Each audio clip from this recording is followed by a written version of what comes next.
Welcome to the Lore Boys. My name's Ethan Palmer. This is a fake history podcast, and this is maybe the most fake history podcast we've ever done. Joining me today is... I'm James Miller, safe in my home. I've trained for this moment. Ever since August 27th, when World of Warcraft Classic came out, I've been ready for this quarantine. Yeah.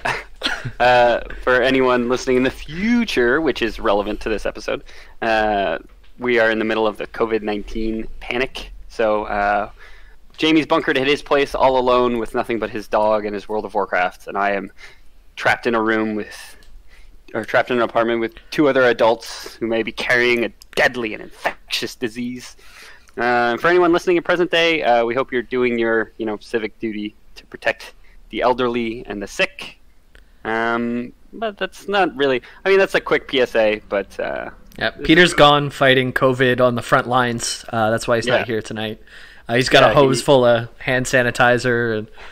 And he had a spatula. I don't know what the spatula was for, but he briefly mentioned scraping people's skin. So I don't know. Pete's out there.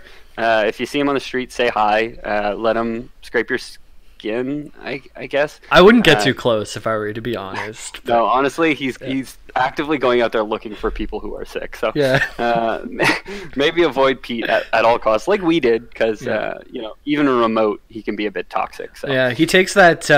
What's that oath that doctors take? The Hippocratic Oath. Hippocratic Oath. Yeah, you can't let someone go unfixed or whatever. But he doesn't even ask for consent. Like he's coming to fix you, And, he's out there. Yeah. Oven mitts is his only protection. I tried to tell him the virus wouldn't try and burn him, but he wouldn't listen. So yeah, he saw that high temperatures was one of the symptoms, so he brought us. Doesn't want to get burned by any of the victims. For anyone dealing with it right now, we're sorry, I guess. Yeah. So sorry for if the sound quality is not up to our usual standard. We'd love to, be in person. I would love to be on my professional mic or semi-professional mic instead. I'm using my 10-year-old gaming headset with flaking bits of vinyl. But we appreciate you guys sticking in. We're doing our best to get you guys content. I know we're for anyone listening, we're a day late as it is. So and a buck short. Let's get into it, huh? James. Yeah, what are we doing today? What we're talking about? I guessed Sesame Street, and you said no, the Muppets. I wasn't sure if you were joking or not. That was full goofing on Okay. you. I said the Muppet Extended Universe, but that turned to be too big to tackle. That would be a good one, to be honest. So much going on. One day, I'm sure we will do the Muppet Extended Universe. Yeah. Jamie, can I ask you a question? You just did, yeah. Okay, could I ask you two more questions? Yes, I'm counting, and that's the first one, yeah. Okay. If you could go back in time once, right, what would you do? Like, go back in time and return to present day. And, things would be changed. Butterfly effect. Oh, man, that's really hard. I had a real answer, but that's not funny. I mean, it might be. No, it's definitely not. I would go back and I'm not so sure about history. What happened before the 90s? Oh, geez, you're really putting me on blast now. The pyramids were 1987, I think. That they were assembled. Yeah, I'd go back to the pyramids in 1987, and I'd give the Sphinx a high five. Yeah. Oh, hell yeah, when he was still alive? Yep. I bet that dude kicked ass. Yep. So I would do one of two things. I would go back to last week when I put a red shirt in with my white laundry and ruined a bunch of undershirts. Or I would travel back to 1890 to meet Alexander Godefroy, the inventor of the modern hairdryer. We're not doing the hairdryer, are we? Yeah, we're doing the fictional history of the hairdryer. Now, so everyone listening at home already knows what we're listening to, of course. But we're gonna start with the year 1914. Does that mean anything to you, James? 1914. 1914. We took a little trip down the Mrs. Something. I know a song about it, and there's a. No, it's 1814. Shit. Yeah, I think you're a century or so out. Fuck. 1914. So a big day in world history. In world history. Oh, it's when the world was born. We're doing the history of the world starting in 1914. They sure did choose a weird year. I'm actually really bad at history, so I haven't a clue. Let's get into it. I will outright say it at some point. So. You're still not gonna. The year is 1914. A 50-year-old grandson to Austrian Emperor Franz Joseph I was enjoying a drive with his wife when a member of Young Bosnia, known as Nedeljko Kavrinovic, we're doing the Great War grenade at their car. We're starting with the Great War, so you did figure it out. Okay. That was the world hint because it was World War One. Right. So the bomb detonated behind their car, injuring the passengers in the next car in line. Later on, after the royal couple had visited with those injured by the blast in the hospital, their car stalled, and another member of Young Bosnia, Gavrilo Princip, paused from his sandwich, walked up to the Archduke Franz Ferdinand, and shot him dead. Dude, eating a sandwich at the same time. So there was a botched, and this is a true story about the assassination of Archduke Franz Ferdinand. They botched it originally. There was Gavrilo and there was Nedeljko, and they tried to assassinate him, and they threw a hand grenade, and it missed, and they scattered. And later on, he was like eating a sandwich, and the routes had changed where the cars were going, but nobody told the drivers, so they were like weirdly behind schedule, and the security wasn't there. And Gavrilo had like stopped at a cafe to grab a sandwich, and he saw the Archduke driving by, and like ran outside and shot him. Oh my God, I'm sorry, that's not funny, but that's just so wacky. Like, I mean, there's 106 years of separation. I think we can laugh at this point, right? If we can't laugh now, when can we laugh? Yeah, fair enough. So this event, as we've kind of already tipped, is considered by many to be the proverbial straw that broke the camel's back in kicking off the First World War.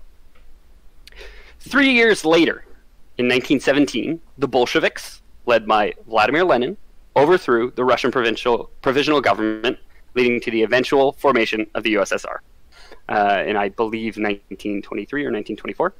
So another fun fact from real history, there was the Russian Revolution, and the Bolsheviks overthrew the standing party, and Lenin would go on to form the USSR. Wow. Then in 1920, a young Adolf Hitler is discharged from the army and begins working full-time for the NSDAP, the National Socialist German Workers' Party in English. Things were looking bright for the young Hitler. Peter leaves for 1 week, and we're doing Hitler? We're not doing Hitler. We're not doing it. Everyone at home already knows we're not doing Hitler. Oh my God. What's going on? So things were looking bright for the young Hitler, and his rise to power and eminence seemed to be right on track for where it went in real life. That is, of course, until 1924, when a time-traveling Albert Einstein goes backwards in time and assassinates the would-be Führer. This is what you wanted me to say. Is kill Hitler. That's like what everyone. That's I guess the running gag or the trope is that if you could do one thing, would you go back in time and kill Hitler? I was gonna say visit my mom. It was a sad one. Yeah, that is sad. Yeah. Would have been sweet. Would have taken the wind out of my sails. But, yeah, exactly. So he really did that, Albert Einstein. Yeah. So we're still in real world history. Okay. No, this is Command and Conquer Red Alert lore. Okay. So the Command and Conquer Red Alert is a real-time strategy computer game produced by Westwood Studios and released by Virgin Interactive in 1996. Nice. Now, it's an RTS game, right?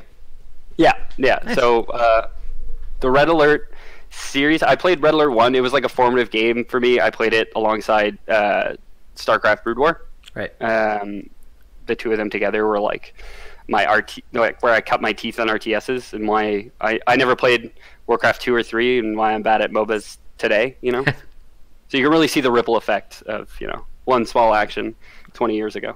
Yeah, wow. If Hitler wasn't such a bad guy, you might have never picked up this game. Yeah. Well, in this game, Hitler wasn't a guy. He died shortly after the First World War. So 3 years after the death of Hitler, before he was assassinated, if you know what I mean. We're gonna get real fucky with timelines and like new timelines, and like when you travel back to the past, you fracture the timeline and create a new one, kind of thing. Okay, it's that kind of time travel. Exactly. So 3 years after the would-be death of Hitler, in the original timeline when he didn't die, Albert Einstein would attend a scientific conference known as the Solvay Conference, which is true. We're back to real life history, and he would use the words there to unlock the powers of time travel. Though perhaps not in time to stop the war. We're off of real history now. He didn't. Albert Einstein, as far as I know, in all the research I've done for this haphazard episode of Lore Boys, did not invent time travel. I'm not certain, but In I'll fact, take I your think word. maybe he proved it was impossible or potentially possible. I don't know. I'm no physicist. Somebody write in to contact@loreboys.com or loreboyspodcast@gmail.com and let us know if that's possible. Tell us if time travel is possible, please. I would love so to many see, ruined undershirts. I would love to see that email. Yeah, please do. Yeah. Please do. So, World War II would happen for Mr. Einstein, and he would be present through all the horrors of it until, in 1946, he's given the chance to use a time machine located in Trinity, New Mexico. Command & Conquer Red Alert takes place in the 1950s, when the Allied forces combat the good old aggressive Soviet Union we all know and love over control of mainland Europe. Was it still New Mexico back then, though? Yeah, it was always new. Oh, okay. It was never old. There was always an old one. There was always an older one, you know? Oh, yeah. By the time they might have honestly stolen it from the Aztecs. I assume their reach probably went that far as New Mexico. Yeah. Yeah, that sounds about right. A lot of, like, the Mexican border was much higher up, like, way back when. I know that there's a lot of stolen land. They reminded me of that when I visited. Everyone asked you if you're American. Yeah. No, but I was technically just as British as those guys were. Yeah. Exactly. Yeah, so produced by Westwood Studios, released by Virgin Interactive. It takes place in the 1950s in an alternate universe where Hitler was assassinated by Albert Einstein, and the Nazis never rose to power. Is that a cutscene? So the most beautiful thing about there's three Red Alert, there's 3 installments in the main franchise. There's a lot of installment in the Command & Conquer franchise, and they all do this, where they have live actors, obviously, low D-list actors act out all the cuts. So they're all live action, and it is truly magical if you just go, because you can find like all the cutscenes online. It's like an hour and a half long, I think. Oh my god! All the cutscenes, so it's like it's a full movie, really. But so the original game, Command & Conquer, takes place in kind of like an alternate future, right? And then the next game in the franchise, which was Red Alert, goes back and kind of like pulls on like the factions we know and love, the Allies and the Soviets. Okay. That's cool. So I wonder, like, have you watched the cutscenes? Did they remind you at all of the Twisted Metal Lost endings that I showed you way back when? Definitely better than the Twisted Metal alternate endings. Okay. Definitely higher production value because they made it to the final game. Oh, wow. And the company would eventually, like, it gets bought out in, I believe, 1998, 1999. I don't remember exactly, but they do eventually get bought out by EA. And then like all the original developers leave and go form their own studio somewhere else. So good for them. But yeah, the cutscenes, they're not like it's bad. It's cheesy. It's camp. But it looks like almost like a C-list movie or whatever. Like it looks like you could almost find it on Netflix. Other than the fact that they're addressing you, the player character, so looking directly at the camera. Yeah. In every single scene. It's D-list actors in a C-list movie, dude. I gotta see it. Yeah. I'm gonna check that out after. Oh, you're saying it's a couple D's and a C? I gotcha.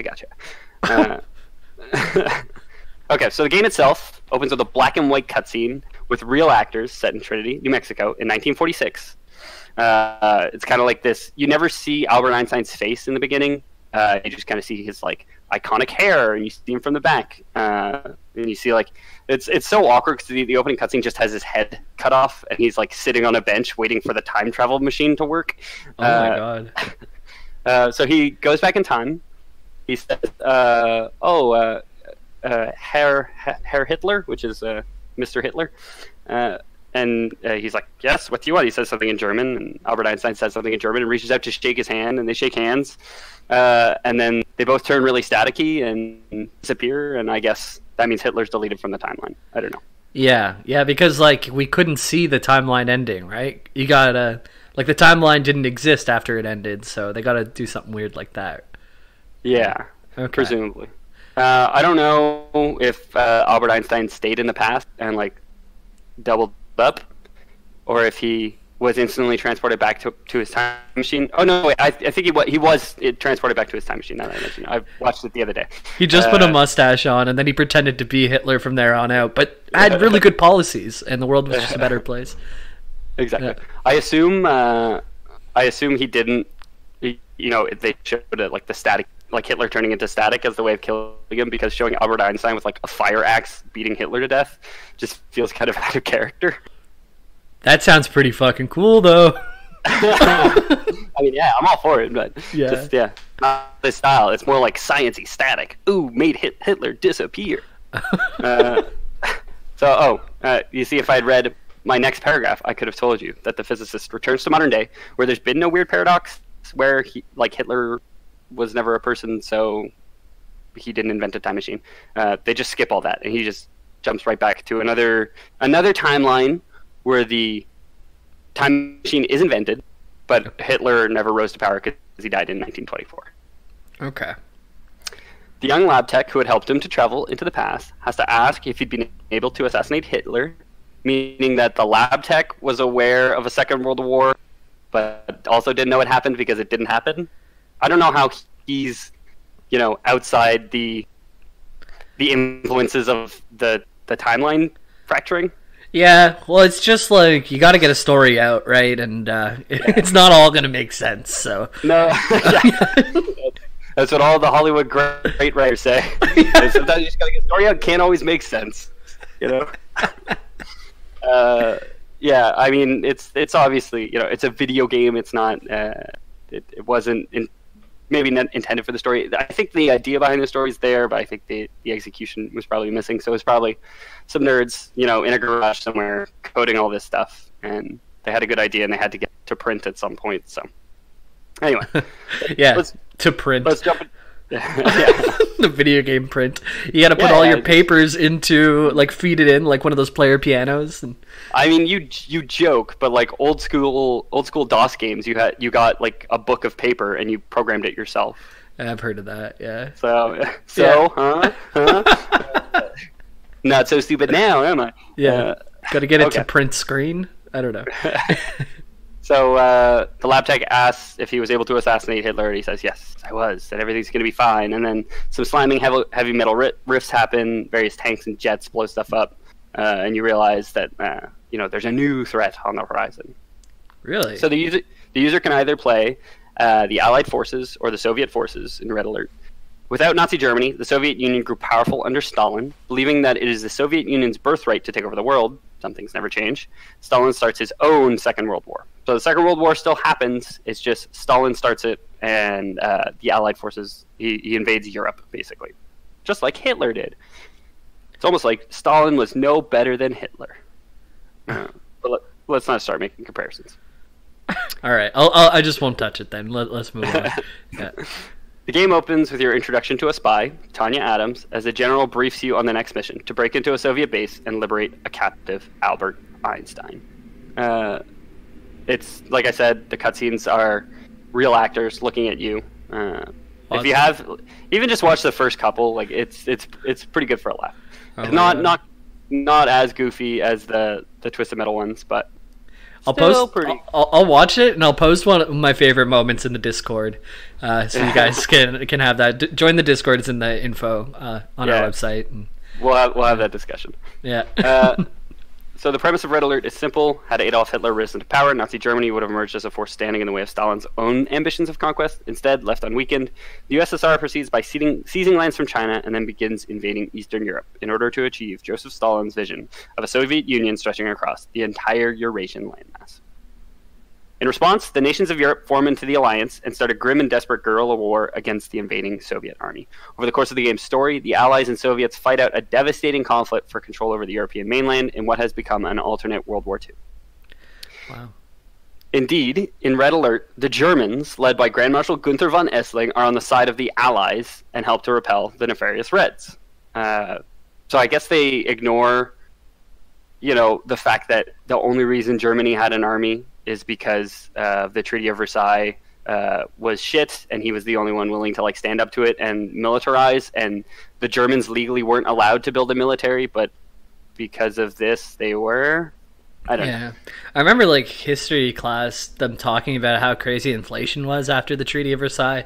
That to buy a loaf of bread, you'd have to bring a wheelbarrow full of money because their currency was just worth nothing, and everything sucked there. The Wehrmacht experienced hyperinflation, much like in Zimbabwe in 2000 something, when the Zimbabwean mint printed an official $1 trillion bill because the currency was so inflated that it's you just needed so much to buy anything. I don't know anything about currency, but I don't know, how do you get out of that? How do you get into that? That's crazy, man. Keep an eye on current events, and we'll see where the Canadian dollar ends up after all this. Yeah, I didn't want to say it, but yeah. we're having fun here, though. We're having fun before the end of the world, huh? Yeah. You know what? If our money is worth nothing, then my loans are non-existent. Or you, yeah. Wait, does the value of your loan change if we experience hyperinflation? It can't, right? No, I don't think it does. It's got to be a static amount. This is my best bet. A really handy, just 2 years of hyperinflation where everyone's destitute and poor and everyone loses everything, and you just get to pay off your student loans. Hey, man, I'm already destitute and poor. We're fine. Yeah. Now that's what I call a win-lose. They've actually waived interest on student loans right now, so that's cool for me. That is cool for you. Congratulations, because you're still making money. Exactly, yeah. Okay, so there's 2 playable campaigns in the game. So there's 2 endings. You can play as the Allies, and you can play as the Soviets. I always played as the Soviets as a kid. They were sick. They where the Allies... So, okay, I did the research on this. I played this game a lot as a kid. I for sure played through the campaign as a kid. I didn't watch any of the cutscenes, because as a kid I was like, these are weird. These even as a kid I was like, these must be bad, so I didn't know this. I didn't know this story at all. I remembered none of this when I was doing the research. I was cackling to myself. I played as the Soviets. They had Nikola Tesla on their side, where the Allies had Albert Einstein. So you got defensive structures that were Tesla coils. That, I was gonna ask that. Yeah, that's how. You got straight up they were giant Christmas trees that were Tesla coils, and they just cast lightning at everybody that came at you. They also had much stronger tanks, but they were a lot slower, which for me as a child, not able to micro very well, I didn't want the faster tanks. I wanted the ones that I could just move across the map, and they'd win. Yeah, man, I like the big damage hits too. Like the big chunky hits are a lot more fun than a bunch of little hits to me. Yeah, exactly. So, we're going to jump right to the end of the game because there's stuff happens. It's not super relevant. You go on missions. They invade Czechoslovakia. The Allies show up and repel the invasion in Czechoslovakia. In the Allied ending, the player destroys the Soviet stronghold, and an Allied hit squad discovers Stalin buried alive in the rubble. As they begin to remove the rubble, General Nikos Stavros, a Greek officer and second in command of the Allied forces, approaches and orders the men to stop. Oh, man. I've worked with a guy with the last name Stavros. Yeah. Well, maybe it was the same guy. He was at a Greek restaurant. Did you ever ask him if he found Stalin buried alive in rubble? No. He was mostly into making pizzas. So it could have been him. It might have been him. That's what we're saying. There's no way to know. Yeah. Maybe he traveled back in time after all this was done and, destroyed the time machine or something. Maybe he traveled back in time and killed Albert Einstein. Yeah. I've said it before on the podcast, but if you want a fun... watch Primer if you want a fun movie with a bunch of crazy time travel that you have to watch 3 times and you catch something new every time. You've told me to watch this movie for the past 10-ish years. I got into it in 2013, so almost 10 years. 7-ish years. 7 years, yeah. Way to date the podcast. No, we already did that. We already took care of that. Okay, so in the Allied ending, the Allies find Joseph Stalin, leader of the USSR, buried in rubble in like a ruin in Moscow. Stavros convinces the GIs that had found him that they did not find a living Stalin there and bids them to leave. He then stuffs Stalin's mouth with a handkerchief and places a rock on top of his head, burying him once more, and walks away. Just one rock? It's a big rock. Okay. Somebody had just pulled one rock off of Stalin's face. I was like, Stalin! Oh, fuck! I was trying to dig a hole to take a pee. There's a little face down there. That's it. Oh, come on, there's got to be some of that Russian gold down here. I mean, you could probably make a pretty penny off of Stalin in Russia back then. No. So Russia was extremely poor during the actual Second World War. But without Hitler, who knows? Maybe they'd been the ones to amass all that Nazi gold, but it was Soviet gold instead. But in real life history, the Soviets were extremely poor, and I'm pretty sure they experienced like a massive famine right before the war broke out, and they still just had so many men. They had so many. There's a great scene in the movie. I'm not going to remember the name. Ariane's going to scold me later. Land Before Time 7. I think it was The Land Before Time 7. Okay. Where Jude Law is defending Stalingrad, and he's like a Russian soldier. They're defending Stalingrad from the Nazis, and they're handing out a rifle to the first soldier in line, and then the second soldier in line, they just hand him a clip because they don't have enough rifles, and they say, when somebody dies, grab his rifle. Wow. And just like move it along. Don't know how factual that is, but it's probably pretty close to the financial situation in Moscow at the time. Yeah. So they find Stalin. They decide not to mention finding him alive to anyone, and just bury him to presumably die. For the Soviet ending, the Reds are celebrating their victory inside Buckingham Palace. Stalin's commending the commander, because you're the commander as the player character. Sorry, I'm still caught up on this. They didn't kill him. They put a handkerchief in his mouth and a rock on his head and left him for a little dirt nap. Yeah. So presumably it's like, I don't know if it's I don't want to get my hands as dirty by shooting him. If somebody finds him with a bullet wound when he's buried under rubble, is it going to look bad for the second in command of the Allied forces? Or if it's just like this is a worse way for you to die, dude.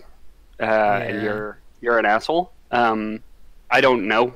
It might just be you know what? It might just be bad writing. If we're being honest, but yeah, I don't know. So we haven't established it yet, but there might be some problems with the writing. Well, that's easy for us to say. We just get to look it up and critique it, right? Yeah, that is true. Yeah.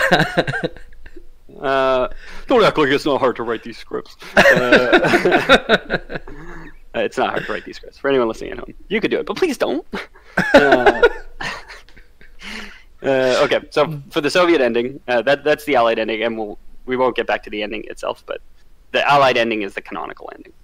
Okay. For the Soviet ending, the Reds are celebrating their victory inside Buckingham Palace, which is Jamie. Where's Buckingham Palace? In Britland. In Britland, you got it. Stalin commends the commander for a job well done, while enjoying a nice cup of tea. Because when you're in Britland, wouldn't you have a cup of tea?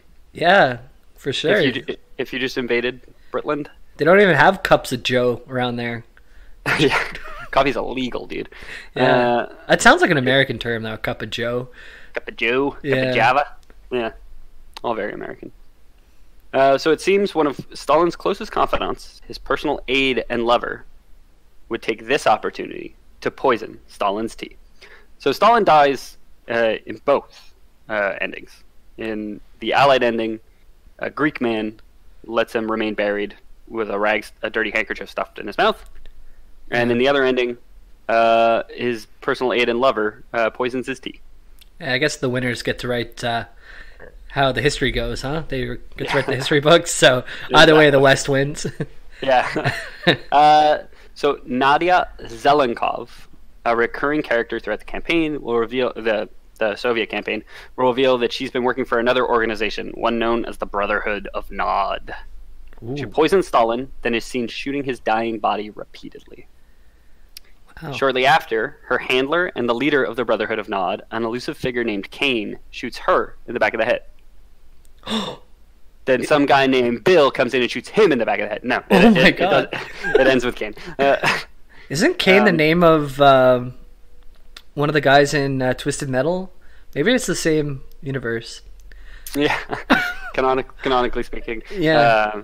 World War II started because Stalin wanted to the elusive man, or not the elusive man, but Man in Black. Oh yeah, the Man in Black to grant his wish, and the Man in Black said, "Start a war worthy of the world. Bring me more drivers." More drivers. I'll bring you tank drivers, and he just sent like hundreds of tank drivers to their death. Dude, I forgot about the Man in Black. You remember my own scripts better than I do. We're all here to help each other out, James. Yeah, definitely. So Stalin got poisoned. Nadia's like going off on him, like shouting some shit. She's like, bah, bah, bah, bah, bah, shooting him in the back while he's already dead. That's a good Russian impression, by the way. I'm pretty sure she's speaking English at this point because they speak English just with a Russian accent, you know. So, yeah. that wasn't me attempting Russian. That was me faking a Western person faking a Russian accent. Oh man, you're a good actor. I got depth. I got range. Yeah, a couple levels there. Wow. It's like Tropic Thunder, dude, kind of level stuff there, man. Yeah. So the Brotherhood of Nod, also often shortened to Nod, was an ancient secret society claiming to have originated prior to 1800 BC. Before the world was born. That's impressive. Like well before the world was born, my dude. Yeah. Well. 112 years. Well, I was gonna ask if you wanted to do the math. Did you hear what I said? 1800. Yeah, and then we were talking about 1912 is when the world was born. Yeah. So 112. I said 1800 BC, my dude. Oh. You want to do the quick maths for me? You already figured out the hard part. Was that the hard part, really, though? Well, yeah, because now it's the difference between positive 1800 and minus 1800, which is 1800 times 2. Which is 3600. Plus 112, which is 3,712. You nailed it, dude. Yeah. Somebody can fact check us. I don't have a calculator. Peter's usually the one that says math so wrong. Oh, damn. If only he was here. Yeah. Damn it. Yeah. So they introduced they introduced Kane throughout the story, kind of as an aide to Stalin, you know, one of his advisors. Right. The reason why he's relevant is because the Brotherhood of Nod and Kane are in the original Command & Conquer. Okay. Which takes place sometime after like 1995 when the original game was released. So we have Command & Conquer Red Alert, which takes place in the past, and we have Command & Conquer the Tiberium universe, which takes place in the 60 plus years of the future. Okay. We're going to talk about the Red Alert franchise specifically on this episode. We're going to get to the end of Red Alert 1, Red Alert 2, Red Alert 3, where we are going to go through 3 different timelines. 3 timelines? You showed me with your fingers. That's the only way I could know. But so at the end of Red Alert 1, the timeline is going to split in 2. Okay, one of them goes to Tiberian Dawn, which is the original Command & Conquer game. Okay. Then another timeline goes to Red Alert 2, because Tiberian Dawn, the events of Red Alert 2 are not supported in Tiberian Dawn, which was a game already developed by Westwood Studios. So I count 2 timelines so far. Is there there's an additional split within one of those, I'm guessing? Yeah, we'll eventually get to what Red Alert 3 does, and we'll briefly talk about why it does. Remember when I said they were bought by EA? Things got a little weird. Oh, yeah. EA, like, they're they have some studios that I'm okay with, like Respawn, but as a whole, aren't those guys just some frickers? They sure can frick, my dude. They're like the Joseph Stalin of the video game world. Oh my god. I don't know if I'd go that far, but I mean, no, there's no video game company that's as bad as Joseph Stalin. I think that's implied, right? We can all agree that that's implied. Yeah. I don't know. Video games.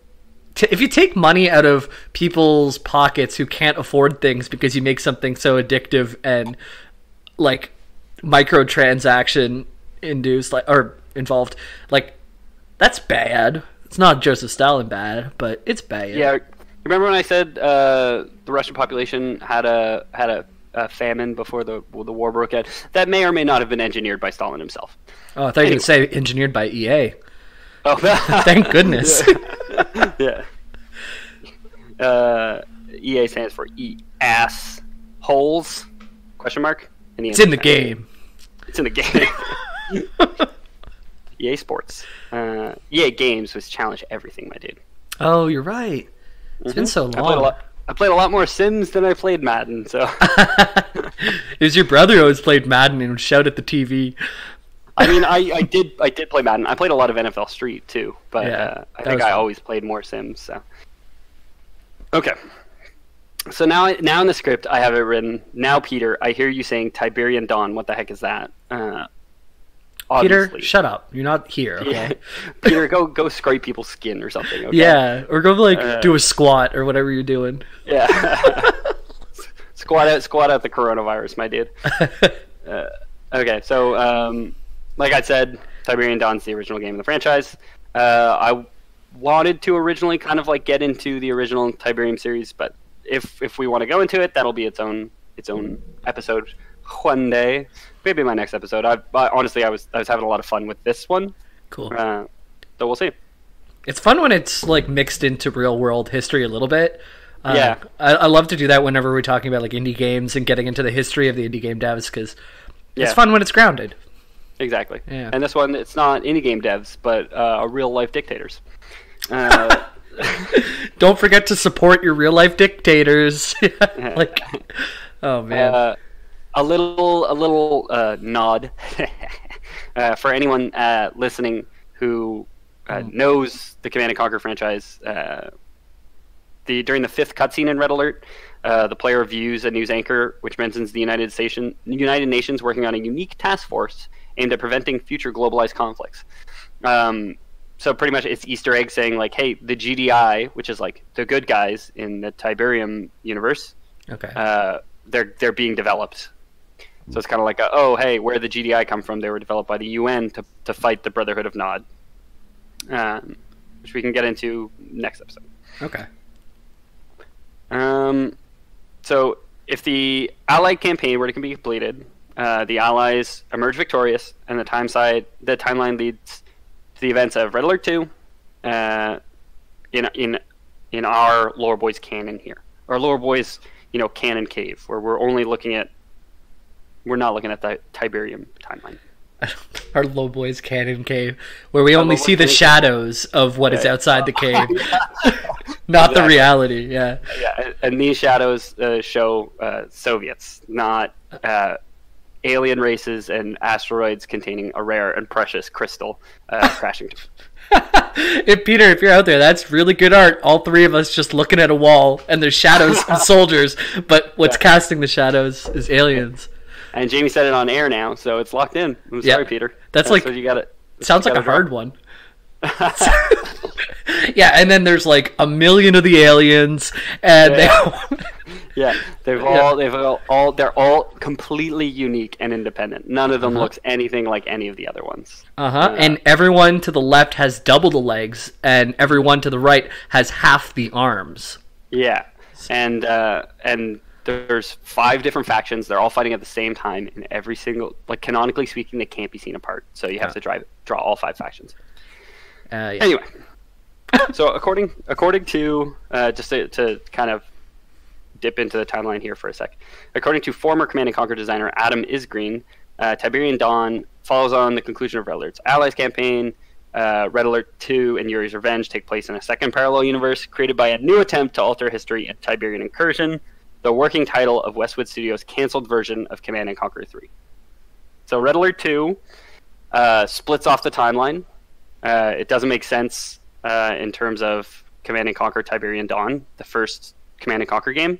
Right. But Westwood Studios was working on a game which would retcon or like would complete the story in a way that would make sense for Tiberium Dawn.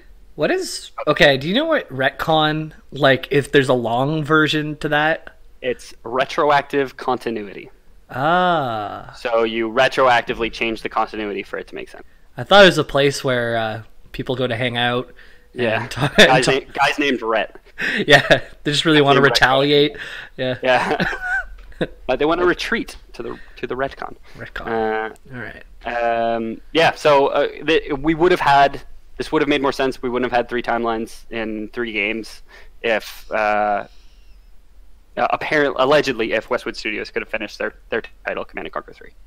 Okay. So let's move on from that for the time being. Let's get into Red Alert 2. The game starts right where the first canonically ends, with the Allies having defeated the USSR. Alexander Romanov was installed by Allied leaders to the position of Soviet premier and was tasked with keeping the USSR in peaceful relations with the West. They didn't dissolve the USSR. They didn't give the countries that were, under the Iron Curtain back anything like that. They were just like, let's put a new guy there. This will work out. So this lasts from the campaign's opening cutscene to the first mission's opening cutscene. All right. After spotting some Allied spies fraternizing with the Reds, those commie bastards invaded the Allies without warning once more, kicking off the Third World War. So in Red Alert 2, we canonically have World War 3. I'm going to ask you to keep that in mind, because when we get to Red Alert 3, it's going to be kind of funny and relevant. When did the World War III happen in real history? 2021. 2021, okay. Good wait, what year are we in? Oh, shit, never mind. Let's cut that. Yeah. Ethan, I noticed this episode you have long, curly hair, some spectacles. Yeah. It's weird. Yeah. As soon as we went... Mustache. Yeah. Maybe... I keep saying E equals MC squared. Only when we went remote do you look like this too. Something's fishy. Wait. Let me just give my roommate a handshake here. Oh man, he's statusized. He just status. Okay. So the Reds invade. The Reds kick off World War III. Excuse me, by invading the USA, baby. Whoa. They skip right over Europe this time. They have nukes. They say we don't need to stop in Europe. The final frontier. Europe's under our thumb. Yeah, exactly. The USA, the final frontier. Hold on one second, because I fucked up my place on my sheet. So when does a joke become a dad joke? When it becomes apparent. Oh, very good, very good. Okay. Phew. So, American President Michael Dugin, wasting no time, orders a nuclear strike on the Soviet Union. Are you familiar with the Cold War, James? Yeah. There wasn't a lot of fighting. No, yeah, it wasn't like coronavirus, which is so hot you need oven mitts to touch someone who's suffering from it. Right. This is more like something that's cold, like an ice cube. In real life, like you said, there was no fighting. But World War III in the Red Alert 2 video game seems to be like if the Cold War kicked off. So there was no fighting because the USSR had nukes and the USA had nukes, and they were both like, if anyone tries anything, we're just going to send nukes and it's going to be the end of the world. Yeah. So thankfully it never happened in real life. There's a bunch of cool stories of it, like almost happening, but like one guy stepping up and not pressing the launch button and stuff. And yeah, I mean, there is. He was on like a nuclear sub, and like his radio broke in the last transmission, or they got a false signal that the USA had launched nukes, and he tried to radio Moscow, and they never got back to him, and he decided not to launch the nukes in return, even though it might have just meant that Russia died and not all of humanity. Yeah, he's a hero. He's a Soviet. And neither of us remember his name. Yep, that's why you played as him. Yeah, exactly. That's why I played as the Russians, not for the Tesla coils, which could evaporate Allied soldiers using lightning forces, but because they probably had a hero or two among them. Mm-hmm. Yeah. So in this alternate universe, Europe doesn't respond to the Soviets kicking off the war because Europe doesn't have nukes. Russia has nukes, but they invade the USA, and the USA says, "Okay, well, fuck you. We're nuke striking you." Yeah. This is what we agreed on. This is what we said. We said if anyone invades, we're sending nukes.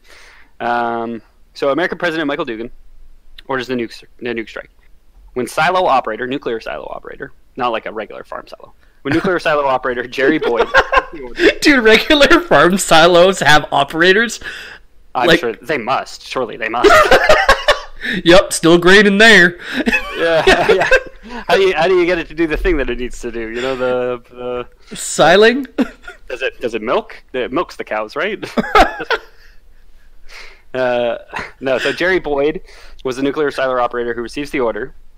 When he receives that order, the missiles detonate on closed doors. The silo doors never opened. They don't go anywhere. They destroy the entire U.S. nuclear arsenal. Frick, dude. That's like... They should have installed the push doors, not the pull doors on those ones. Right? Yeah. Yeah. They put the valve on wrong. It just didn't open. They wanted to keep people out. They were keeping them in. So, we'll get into the actual fault of these doors. Was it a fault in the doors, or was it a fault in the operator? Maybe it was a fault by owning nukes in the first place. It was The Fault in Our Stars, my dude, by John Green. So in the lead up to the Third World War, Premier Romanov had closely kept an advisor named Yuri. Not too much is known about Yuri. He bears an uncanny resemblance to Vladimir Lenin, the leader of the Bolshevik Revolution. The guy who was left under a rock? No, that's Stalin. Oh, Stalin, sorry. Lenin came before Stalin, and Yeah. Stalin deposed Lenin like in the 1920s and took over the USSR. Okay. So he resembles Vladimir Lenin, who was the Bolshevik who originally kicked off the party, kind of implying that, like, hey, maybe Lenin didn't get deposed, but just kind of faded to the background and became this mysterious figure. He looks kind of like Kane, too, the leader of the Brotherhood of Nod, but that might just be like, he might have been intended to be, and they didn't have the right actor or something. Nod is like N-O-D? N-O-D, yeah. Okay. Their symbol is a triangle with a scorpion tail in it. Ooh, badass. And Yuri has the Hebrew letters Resh, Vav, and Yod tattooed to his head.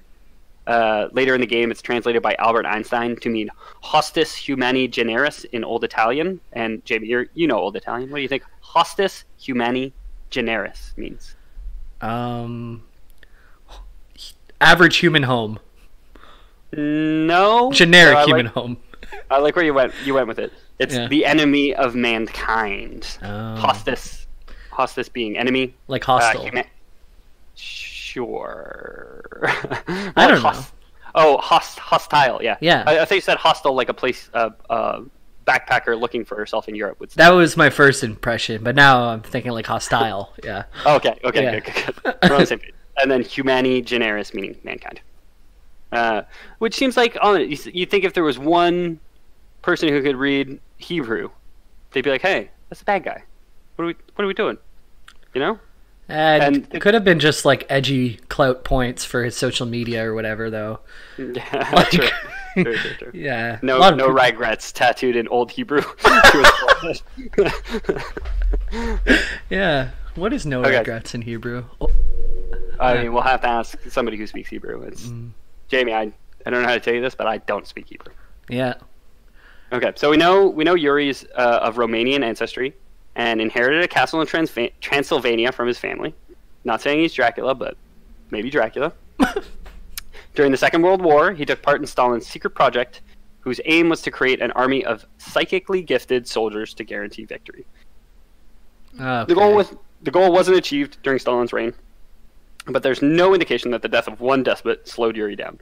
Indeed, whatever health and safety regulations Stalin had imposed may have slowed Yuri down, because he clearly cracked this whole mind control thing, and when Michael Duggan gave the order to turn the USSR into glass, Yuri was there to take care of the man with the keys to the kingdom. He mind controlled, what was the guy's name? Jerry Boyd, and had him fire the nukes, but not open the bomb bay doors. Oh my god. So this psychic operator, destroyed like the U.S. nuclear arsenal in like one fell swoop. Jerry Boyd sounds like a real dingus, doesn't he? I mean, it's very. I mean, I so hope we have one listener named Jerry Boyd who's going to write in now. It's a very American name. I will give you that. Like, I couldn't imagine meeting anybody named Jerry Boyd and they weren't American. There's like not very many hard syllables. There's no harshness to that name. It's all very soft and like Jerry Boyd. We've had this discussion before where I think B makes a hard sounding syllable and you don't. It doesn't exist. We won't dig up old fights on the podcast. Think of a T, think of a K, think of a B. B's are so soft. They could just fall out of your mouth. Bombastic. Oh, I need a pop filter for all these B's. Like, come on. Well, it's just because you talk weird. Okay. So the first Allied mission in the game kicks off with the player defending New York City with Special Agent Tanya running through the streets, pistols akimbo. I don't know if I mentioned before, you could play as Tanya in the game, and she's just like a kick-ass soldier that does flips and has 2 pistols and runs around and just like blows up tanks with 2 pistols. Yeah, that's a sharp name, Tanya. Tanya. It's like a baby's first words. Buh, buh, buh, buh. They're like, that's not a word, but noises. Those are very easy to make, you know? You don't see a baby go tenacity right off the bat. A what? A baby. Okay, sorry. I thought you said baby for a second. You said baby. Alright, so Tanya's kick-ass. Yeah, Tanya's kick-ass. She's defending New York. The Reds are invading New York. The operation was a smokescreen, however. They realized after liberating an Air Force base in Colorado Springs, the commander learns that the Soviets have deployed something known as the Psychic Beacon in Washington, D.C., mind-controlling the president and most of the members of U.S. Congress, and also the rest of the city of Washington, D.C. Crazy. So they have this like Nikola Tesla-esque device that allows someone to project their psychic powers to mind control a whole city. 5G. Yeah, exactly. That's finally the LTE the United States has been waiting for the past 4 years. Or however long we've had it in Canada. I don't know. It's been so long at this point.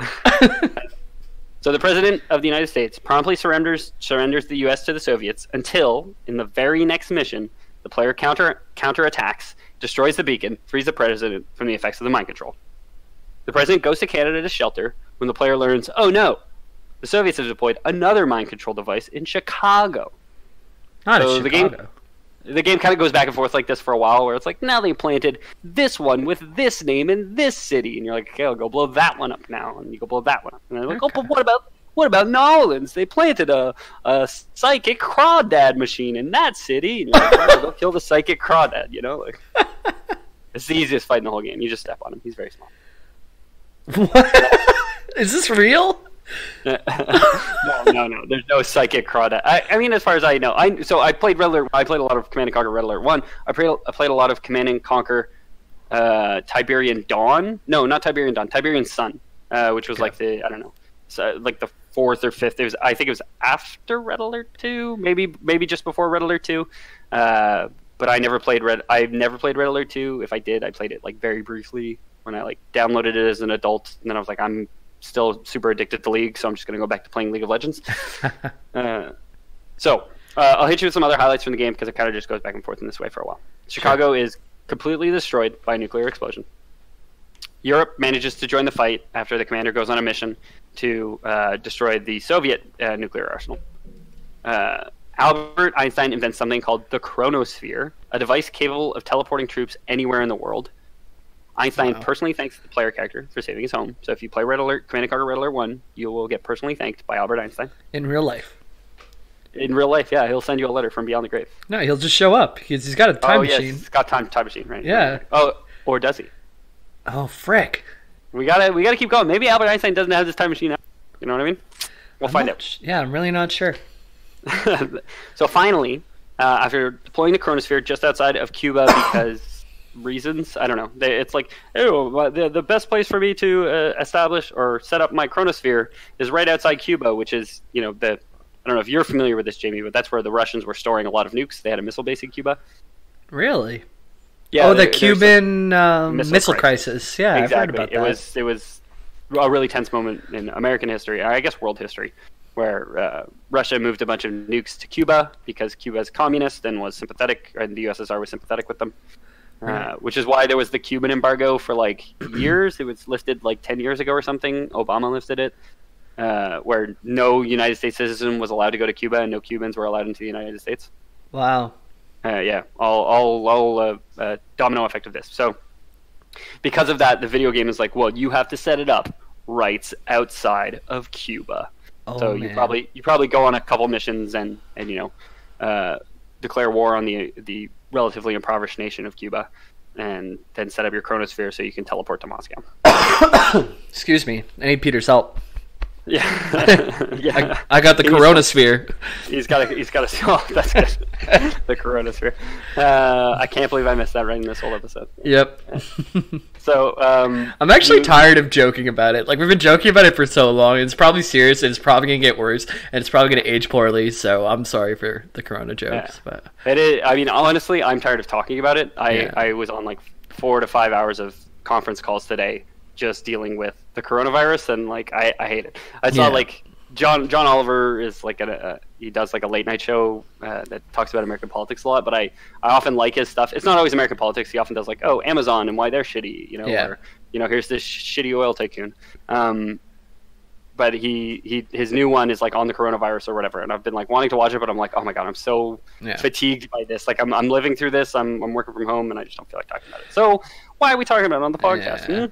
Yeah, Coronasphere jokes. I sent a team home today before like my department was ready for it, and I caught some flack for it. But I stand by it. They're home and they're safe. They're home and they're safe. You're doing the right thing. Yeah, man. Okay, so in Red Alert 2, the Allied victory is the canonical victory again. You warp all your units straight into Moscow using the chronosphere.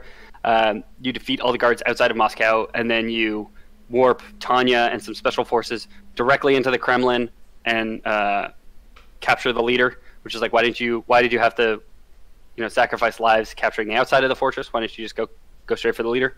Yeah, it makes sense. Why didn't you just use those things to fly to the Mount Doom from the beginning or whatever? Yeah, exactly. The giant eagles. Yeah. So the Allies win. They imprison Yuri, the psychic guy, in a psychic isolation chamber, which seems relevant but doesn't really come up again. So it works. The isolation chamber works, is all I can say. It's a room with a closed door. Yeah. It actually works so well. It's going to become completely irrelevant in a minute. So, after Red Alert 2, what do you think comes next? World War 4. No. Red Alert 3, then. Good guess. You'd think, like I said, remember when I said in Command & Conquer 2, they fight World War 3, and that was going to be relevant in Red Alert 3? Yeah. So in Red Alert 3, they're going to fight World War 2. Okay. Next up, after Red Alert 2, and bear with me, is Red Alert Mobile. The game is canonical for the Red Alert 3 timeline, which we'll get to where it splits. Takes place immediately after Red Alert 2. Some remaining Soviet loyalists launch attacks across the globe, but almost all of them turn out to be diversions. Their true objective, Einstein's research. Oh, man. It was eventually discovered that the Soviets were trying to create their own time machine in an attempt to reverse their defeat. Once again, the Allies invaded Moscow in an attempt to destroy the Soviet time machine. However, the Soviets held off the Allied assault long enough for the time machine to be completed. That's Red Alert Mobile. That's the mobile app produced by EA. Can you still get this? Have you tried? Probably. I'm willing to bet you can. And honestly, as far as like real-time strategies go, I only have super fond memories of the first one. I have no idea what they look like today. I have no idea if I booted up Command & Conquer Red Alert if I would enjoy it or not. But I'd say it's worth a try. Yeah. I know I would enjoy Red Alert 1 just for the nostalgia factor. If you guys are looking to play games like because you're quarantined or whatever, GOG just put out 50 games for free right now. So stay home, play some games. If you want to start World of Warcraft, join Incendius, even though we're way too overpopulated already. And I'll play with you. Play some games. Ethan, your roommate, even joined my server. It's that good, but it's overpopulated. Yeah. He's part of the problem. Yep.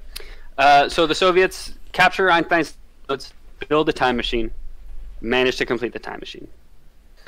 In the opening cutscene of Red Alert 3, Colonel Anatoly Cherdenko, General Nikolai Krukov, and Dr. Gregor Zelinsky activate the time machine and travel back to the 1927 Solvay Conference, where Cherdenko kills Einstein in order to remove his allies' technological superiority. Remember when I said, does Einstein have a time machine? No, he doesn't. He never invented it. He never went far enough in time to invent the time machine. Oh, damn.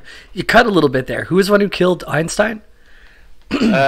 Just some of the three.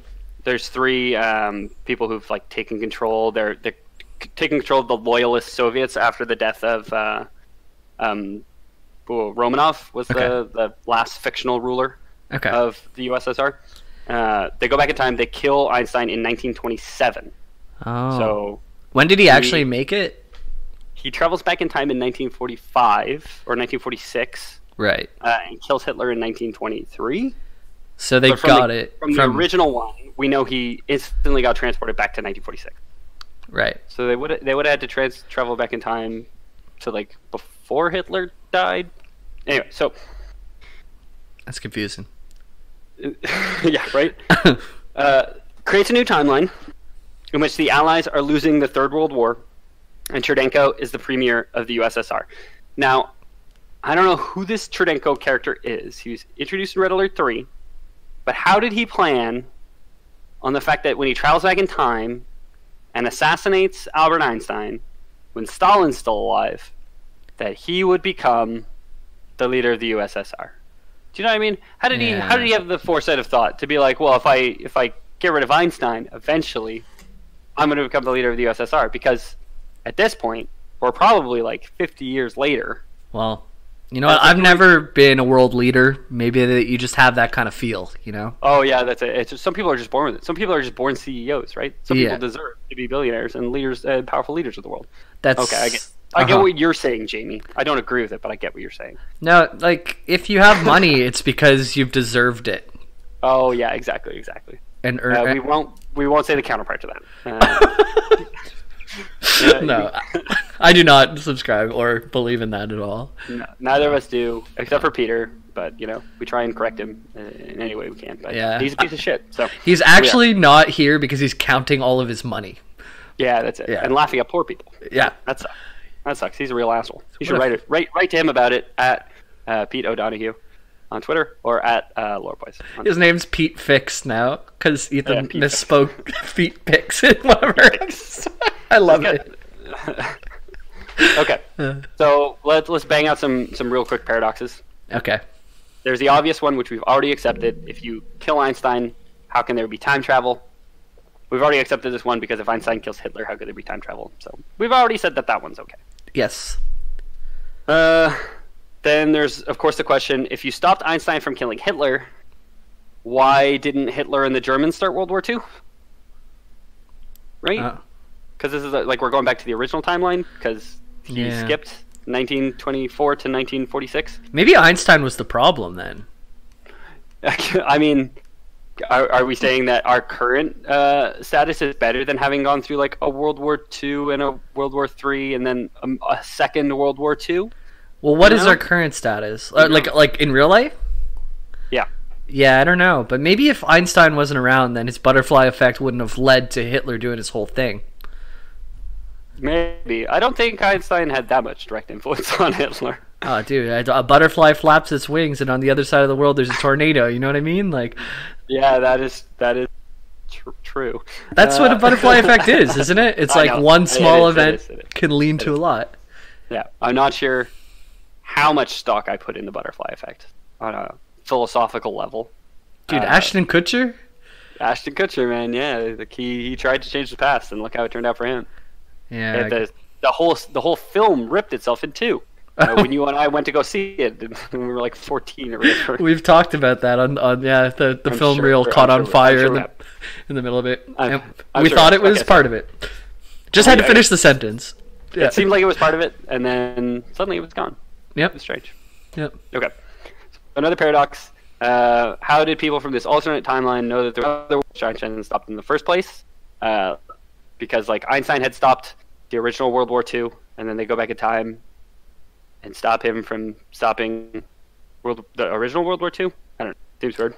Yeah. But good espionage could explain it because he could say like, "Oh, Einstein kept a diary." He said, "Dear diary, today I killed Hitler." Or I guess 40 years ago, or 20 years ago, I killed Hitler. Yeah, that's like the butterfly effect. He reads his diaries to go back to it. Oh, is anything the butterfly? Any cause and effect is the butterfly effect? I think that's what it was. I haven't seen the movie in a while, but yeah. So the next time I get so drunk that I piss my pants, I just tell my girlfriend, butterfly effect. Yes. Yes. I drank too much. There was too much alcohol in my system, so butterfly effect. I pissed my pants. And I puked in the garden plant, in the house plants. That's not what I was saying, but I'm not against you using that strategy. Okay. So, anyway, the erasure of Einstein also prevents the invention of nuclear weapons because he was part of the Manhattan Project, which led to the development of nuclear weapons.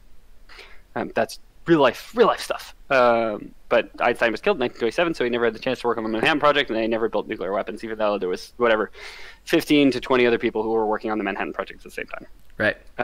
So without the invention of nuclear weapons, there was a new superpower which rose. Without the invention of nuclear weapons, without Hitler's World War II, there was the Empire of the Rising Sun. So Japan becomes a formidable world power, like they were at the breakout of World War II. Right. They actually, in the mobile game, Empire of the Rising Sun is one of the playable campaigns. You can play as Japan. Well, mobile games are very popular in Japan, so that makes sense. There you go. So Red Alert 3 takes place in this new timeline, with Japan getting involved as the Allies push the Soviets out of Western Europe. So World War II has broken out the second time. Japan in this instance is a superpower. They never get into why they weren't a superpower and why they didn't choose to invade in the original Red Alert, but they didn't, and they were just not talked about at all. But in this one, they decide to attack. Sure. With both the Soviets and the Allies at their weakest, Japan presents themselves as an antagonizer of both, and the two mismatched siblings finally learn the true meaning of friendship and ally against this new threat. Wait, which two? The Soviets and the Allies. They sign like a we're not going to fight each other anymore because the real bad guy is Japan. There's like a cutscene of one of those like English officers with the big tall hats doing a squat with their Russian friend, and doing the little dance. You know the dance, the arms crossed, the legs out, the whole thing. Yeah. And one of them falls. The hat that the Buckingham Palace guards wear is perfect for stashing a large bottle of vodka, which the Russians love. Yeah. Right? I think so. I'm not sure. I think so. I don't know if I can say this. Yeah. I've got NA brain, dude. I don't know what happens over there on the other side of the ocean. The other side of the pond, as it were. Okay, so here, I'm going to hit you with some highlights from Red Alert 3. Please do. It's a wild game. So this came out in like 2008. This was produced by EA. This was the one that could have been produced by the original developers and writers and everything, but was canned, put on the back burner, and they were told to work on other things, and they pulled the developers apart and they put them on other projects, and then finally they said, okay, you can make your Command & Conquer 3, but you're probably not the same team anymore, and we own the IP, so we're just going to make it our game. Right. There was an intercontinental laser hidden within Mount Rushmore, which the President of the United States of America tries to fire at Moscow right after they ally with one another. So the Allies, sign a contract with Russia that says we're not going to attack each other anymore. The Allies obviously being like all of Europe and America and Canada probably, maybe Australia. And the United States like, fuck that, dude. We can't trust those commie Reds. We're shooting a laser at them that we had hidden in Mount Rushmore this whole time. So they don't like that. One of the missions is actually like infiltrating Mount Rushmore and disarm. Like one of the Allied missions is infiltrating Mount Rushmore, disarming the cannon so he can't fire it on Moscow. The Reds, the Soviets. But first you have to find where Carmen Sandiego stole and hid Mount Rushmore. Yeah, yes. That is true. And then it was in the Statue of Liberty, so it's like four faces inside a face. It's weird. Whoa, deep. Whoa, deep. we all wear masks, don't we? Oh my god. What is liberty really? Yeah. So the Allies, the US of A, betrays the Soviets. The commander, which is you're kind of acting as like an independent task force for the Allies at this point. You stop the President of the United States of America, then you help in the invasion of Japan when you guys finally get there, and the Reds the Soviets abandoned the Allies during the major invasion of Tokyo. They were planning to invade America anyway. So the US of A betrays the Soviets betray the US of A.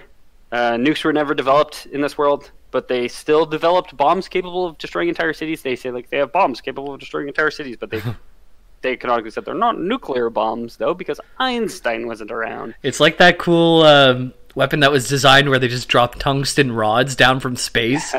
Exactly. Man. Oh, that's sick. Honestly, these games are stocked full of like some pretty science fiction-y defense, like weapons and defenses. Like I mentioned, there was the Nikola Tesla coils that the Soviet forces used to just like zap in ground units. There was something that the Soviets had called the Iron Curtain, which was like force fields. So that was like the canonical why you couldn't just rush to the enemy base or like bomb drop them, because they had the Iron Curtain set up.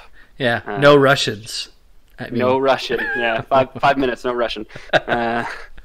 So once more, at the end of the game, canonically speaking, the Allies emerge on top, and the world is safe from non-Westerners once more. You end up defeating the Empire of the Rising Sun and the Soviets because they abandon you in Tokyo, so you finish Tokyo off, and you say, fuck you, we're American and European, we're going to also fuck you up, Russia. Right. So eventually, after the events of only Red Alert 1, a meteor containing a valuable crystal known as Tiberium crashes to Earth and becomes the genesis for the Brotherhood of Nod, GDI, and the Tiberium timeline in general. Cheers, dude. Space rocks. Space rock. True. So true, my dude. Had to happen. Had to happen. I can't believe it took this long. So this is great because the next Command & Conquer episode will be pretty much all about space rocks. Great. And I won't say for sure, but maybe a little hint that there might be some ancient aliens sprinkled in there. Oh my goodness. we'll have to get wet for the next episode. You know what I mean? So there's aliens, distant planets, all sorts of new technology. It's almost like they could have used Tiberium itself is like this. It's like it's like minerals from StarCraft. It's like super powerful and like produces energy and all this stuff. It's like they could have used this to explain all like the Tesla coils and the Iron Curtain and everything. Could have just had it crash land, earlier, but they didn't. They chose to ignore the entire Tiberium timeline. They managed to split 3 games into 3 timelines just to get to the original game, which had already been developed. That is kind of an ass backwards way of doing things, isn't it? Really feels counterproductive to be like, we're going to make 3 games and they're all going to stand alone in their own universe because it's the only fucking thing that makes sense. Adam is green also implies that Nikola Tesla may have been responsible for inadvertently having attracted the attention of the Skrin, those ancient aliens I may have mentioned, through his experiments, and thus for the arrival of Tiberium on Earth. So it seems like the original developers wanted to like bring Tiberium in earlier and say like, oh hey, this is where Yuri's psychic powers come from, but instead instead EA was like, no, fuck all that, we'll just accept it as canon and make our own new canon for all this stuff. We're busy with NBA Live 12, so I better just exactly. that was honestly though, we're all thankful for EA's NBA franchise, so. Oh my god. It hasn't done so hot. If you ever look up NBA Live versus NBA 2K like face scans or whatever, it's absolutely hilarious. It looks like just like the basketball player is the 2K version, and then it looks like a child drew the other one, and like it's like horrific. Oh, it's hilarious. Just horrific. There's so many videos of like real NBA players like doing a face scan of themselves and just be like, what the fuck is this? Like, I'm in the game, just like recognize me, It's so awesome. I love it. Yeah, but anybody who's in the basketball video game community already knows that they should probably be buying 2K's franchise. Yeah, well, not even anymore, man. I don't know. Yeah, 2K tends to be kind of a money grab, just like EA is. So. Yeah, not in terms of that, but in terms of actual playability, I suppose. Yeah. But yeah, I won't say 2K as a company is much better than EA. I don't know. Both some questionable decisions. It's just capitalism, man. After a while, it's not people who love games who are making games. It's people who want to make money or making games. So. Exactly. And we're both in the games industry. We understand this. Yeah. I hate video games. I love that I still have a paying job and can work from home, but I hate video games. No. I love video games. I mean, it's nice. Yeah. So I've been Ethan Palmer. Thanks so much for listening, guys. I have no idea how long this episode ran. If it's long, I'm sorry for any sound quality, any hiccups. If there's drops in the sound at some point, we'll try and edit it as best as possible. We'll try and have it up tomorrow. Days have been crazy for me, but I'll see if I can get it up at some point. I might be able to fill in too. We'll see. Yeah. We can also put Peter. He decided to bail at the last minute, so maybe we'll put him to do it. Yeah. I've been Ethan Palmer. You can find me at Ethan the Deadman online. Pete O'Donohue. It's at Pete O'Donohue, I think, on Twitter. Old. Oh no, yeah. Old Aunt Peter. Old Aunt Peter on Twitter. Yeah. You're right. So I said it earlier. I said at Pete O'Donohue, but it's not. It's Old Aunt Peter. Yeah. Well, I have a new game thing you could add me on. I'm on the Xbox now because I have the PC. So, old man Jamie.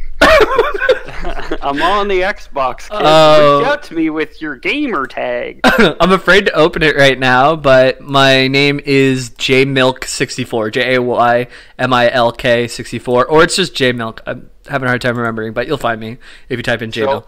So I got the PC beta for games for Xbox Live after you talked it up so much. Yeah. The launcher only works on Windows 10, and my 10-year-old gaming PC still runs Windows 7. Dude. So I can't download the launcher. It just fails on startup. Oh, I'm sorry, man. It's too bad. It's really good. Yeah, I honestly, I'm looking at upgrading soon, and when I upgrade, I'll hopefully do a big enough one that I can maybe stream or some stuff, and then maybe we can have some of that kind of fun. Something I would love to hear from you guys too. I think I'm up next for lore, and I love getting suggestions from you guys. So if there's anything you want to hear about, please send us an email at loreboyspodcast@gmail.com. Hop into Discord. You can find that in the info at loreboys.com. And just send us some ideas. Someone, Jesterful on the Discord told me about... what was it? Tekken. And that sounds hilarious because there's some crazy stories that makes all these characters end up in the same place. So I'm probably going to look into that one. But please send us some more things you want to hear about because I like looking into those types of things. So. Saucy Chimera keeps suggesting we do hentai lore on the podcast. So maybe one day, Saucy. Oh, we have an email. Sorry, I'm pulling that up now, Jamie. Why don't you vamp for a bit? Yeah, I was gonna without you saying it out loud, but now you can see through our iron curtain. Everyone understands that you're vamping. It gets real awkward. Yeah. So how do you know when a joke becomes a dad joke? You've already told this one. It becomes apparent. Oh, you're good at these. Yeah, I'm pretty well known. Anybody who wants to support us financially, we always have patreon.com/theloreboys. Here I have. Oh, no, I don't. I thought I had Saucy's message, but it's an old one. Yeah, I actually do have it. I can pull it up if you'd like. Did it go to spam? No problem. It's right here. Okay, you go ahead. You know what, Jamie? I'm hosting this episode, so why don't you go ahead and read the fan mail? Okay. Actually, I don't have it. You got a vamp now. Oh, okay. So. I got it. Shut up. Hey, Jamie, I'm really sorry for talking there. I know. All right. So this from Saucy. We got a good laugh out of us. To the sultry folks of Lore Boys Inc. As a benefactor of your endeavors and pursuits, I am willing to give a free ticket to my therapy center of the Ministry of Kinkgasm. As one of your dearest colleagues has come down with an addiction to WoW. I wonder who he's talking about. Yeah. Keep up the good work, boys, and hope for the holy day of the hentai episode. Sincerely, Saucy. There it is. Yeah. I promise, Saucy, someday. I'm still doing research. Don't get me wrong. I am still researching my hentai storylines. I'm just looking for one that's zany, just zany enough to be Lore Boys material. He's been putting in 12-hour days. Yeah, I am raw. I'm suffering over here. Need a vacation, yeah. Yeah, exactly. Anybody who wants to support the Lore Boys financially and doesn't trust the big Patreon, you guys can send us any kind of alien crystals you find. You guys can make us a solemn promise to keep any dictators you unearth buried, and we'll give you a shout out in the mentions. We'll slide into your DMs for that. Yep. Okay? Yep. And that constitutes Allure Allure Boys. Out. out.